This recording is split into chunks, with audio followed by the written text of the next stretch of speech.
the role of the steering group is, and other service lines within Cygnet obviously have steering groups.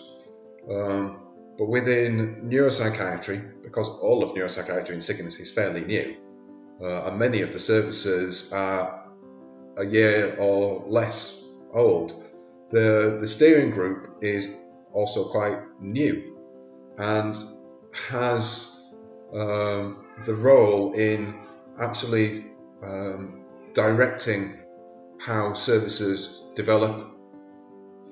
The role of our steering group is developing itself, because we're always thinking about how can we do this better, how can we use this group more effectively.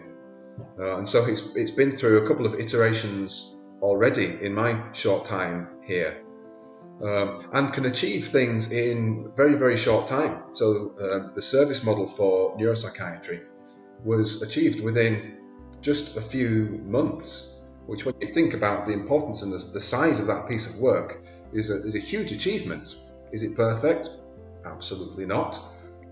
Nothing is. But the steering group then allows us to say, right, we've got something here. It's good.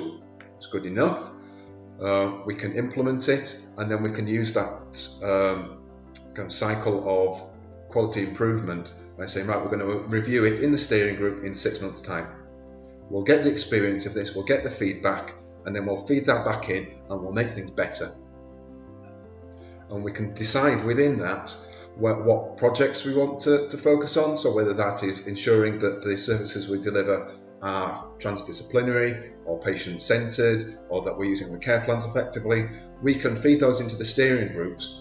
And the steering group is national and of all the different disciplines, so then we can decide as Cygnet Neuropsychiatry, as a group, how do we take these forward, how do we implement these and make it happen. It unifies the service. It's interesting, as you were saying that, I was thinking about just merely the phrase steering group, isn't it? And for personality disorder services, we have over a dozen different types of personality disorder services across the company. Low secure, medium secure, rehab environments, different types of rehab environments as well.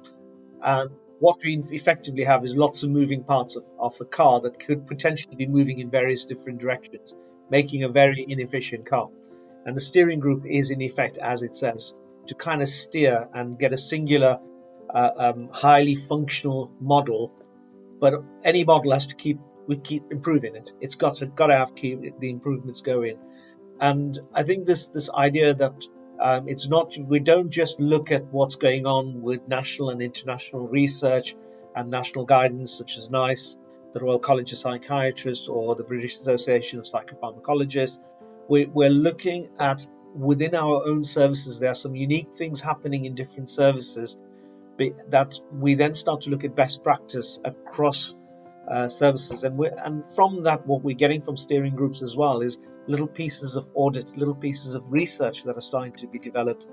So steering groups, steer the model, but then it starts to then little other blossoms come out of it, I suppose, around research in particular, something we're very keen on driving, moving forward at the minute. We've got Bobby, who's the head of the research group, and I think that's really growing, and that's the best I've seen it. And in 9 years within the company, that's as good as I've seen that research group. And I think that's really heartening for new people coming, because steering groups contributing to this, into research, they contribute into models of care, they contribute into pulling together best practice. There may be best practice in the neuropsych group that might be extendable to other areas, because there might be risk assessments that may apply in other areas. So it's shared practice is a real key part of this. Yes, and learning from each other's practice and kind of spreading that quality improvement. And it's not entirely steering group related, but one of the great things about Cygnet is that we do have all of these different services under one organisational banner. So if there's something great happening in PD services, neuropsychiatry can learn from it, or if it's in the forensic services, it can be learned in the LD services. And you have all of these subspecialties all in the same forum at times. So when we meet for the grand rounds, if someone is presenting a case from the general adult services, but there are questions about whether this person needs a forensic assessment, you've got forensic psychiatrists in that grand round with you who can give you their view.